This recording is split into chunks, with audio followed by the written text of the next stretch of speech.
दूर एक पहाड़ी थी जो रंग बिरंगे फूलों और फलदार वृक्षों से ढकी हुई थी। दिन में दूध वाले और चरवाहे वहां से गुजरते थे। डाकिया कभी-कभी खत लेकर वहां से गुजरता था। अंधेरा होते ही बस्ती के लोग अपने घरों में बंद हो जाते थे। सब सुनते थे कि यहाँ खतरनाक जानवर हैं, मगर किसी ने उन्हें कभी देखा नहीं। शकील का सफर एक हादसे से बदल गया। उसने जंगल में खूबसूरती देखी, डर नहीं। रात के अंधेरे में भी शकील ने अपना सफर जारी रखा।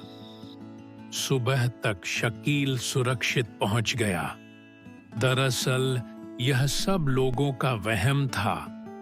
शकील ने साबित किया कि सच्चाई डर से बिल्कुल अलग होती है।